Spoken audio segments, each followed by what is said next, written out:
हम अपने लेक्चर को कंटिन्यू कर रहे हैं। 75th नंबर अब ये लेक्चर तैयार हो रहा है। इसके पहले के 2 लेक्चर में मैं आपको क्वेश्चन एक्सप्लेन कर चुका था और मैंने आपसे कहा था कि आप इसको सॉल्व कीजिए। फिर मैंने आपको रिवोल्यूशन अकाउंट एक्सप्लेन किया है। अब हम जो कंटिन्यू चला रहे हैं लेक्चर, उसमें करंट में मैं आपको कैपिटल अकाउंट बनाना सिखा रहा हूँ। तो पार्टनर्स कैपिटल अकाउंट आप नाम पुट करें और टेबल आपको बनाना आना चाहिए। पर्टिकुलर अमाउंट ही बनता है, लेकिन अमाउंट के उतने कॉलम बनेंगे जितने टोटल पार्टनर्स हैं।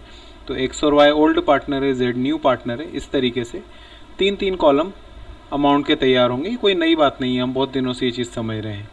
अब सबसे पहला जो काम आता है हमारे पास में, वो आता है कि हम बैलेंस बीडी कर कैपिटल लिखते हैं। तो कैपिटल कहाँ से, देखिए आपको हाईलाइट हो रहा होगा ये वाले फिगर 17,000 और 5,500। This is the capital will be transfer in credit side of capital account. इसको हम यहाँ क्रेडिट में लिखेंगे, ए और बी में बाय बैलेंस बीडी कर। तो उसके बाद की बात बाद में करें, पहले इनको लिख दें बाय बैलेंस बीडी। एक्स और वाई में लिखेंगे। ऑब्वियसली जेड की कैपिटल अंदर दी भी नहीं थी तो कहाँ से लिखेंगे, तो डैश लगा दीजिएगा। इसके बाद हम बात करें तो हमें लाइबिलिटी साइड कोई रिजर्व, P&L, एसेट्स में कोई गुडविल, ऐसी कोई चीज़ नहीं दी है जो मैंने फॉर्मेट में बताई थी। तो नहीं दी है तो आप न लिखें, छोड़ दीजिए उसको। अब अगला स्टेज है हमारे पास में कि रिवोल्यूशन अकाउंट का जो आपने प्रॉफिट निकाला था, ये दिख रहा होगा हाईलाइटेड फिगर 750 और 250। इसको भी उठाइए और इसको भी यहाँ पर क्रॉस ट्रांसफ़र कर दीजिए। तो ये भी ए और बी में ही जाता है। ये आ गया बाय रिवोल्यूशन, 750 रुपीज़ ए में, 250 रुपीज़ बी में, और तीसरे पार्टनर में कुछ भी नहीं जाना है। अब इसके बाद न्यू पार्टनर की बात करें तो आपको स्क्रीन पर दिख रहा होगा भाई न्यू पार्टनर। ये एडजस्टमेंट में बैलेंस शीट के अंदर कभी नहीं दिखेगा। ये देखिए 5500 और ये 2000। ये 2000 क्या है, PFG, और 5500 क्या है हमारे पास में, कैपिटल। तो न्यू पार्टनर की कैपिटल भी हम क्रेडिट साइड में लिखते हैं और PFG भी हम क्रेडिट साइड में लिखते हैं। बस ये जो PFG है ये हमें ए और बी में लिखना है।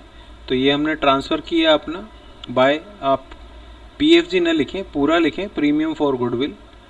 और ये ए और बी में डिस्ट्रीब्यूट होगा क्योंकि हमें और कोई रेशियो नहीं दिया था, ऊपर 3:1 का रेशियो दिया था, तो हम उसी में डिस्ट्रीब्यूट कर देंगे 1500 और 500 रुपीज़। इसके बाद न्यू पार्टनर की कैपिटल है जिसको बाय कैश कर लिखेंगे और ये सिर्फ सी में ही जाएगा। तो सी में लिखिए 5500, ए बी में डैश लगा दीजिए।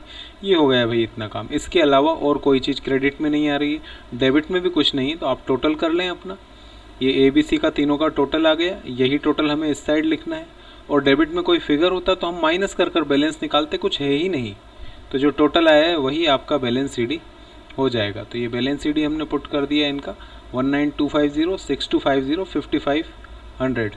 आई थिंक आप में से जिन लोगों ने सारे लेक्चर्स मेरे समझे हैं उनको ये बात समझ में आ जानी चाहिए। This is not too difficult. ये बहुत ज़्यादा मुश्किल क्वेश्चन नहीं था, ये एक इजी क्वेश्चन था। लेकिन ये याद रखिए कि ये जो इजी है यही लेवल आपसे एग्ज़ाम में पूछा जाता है।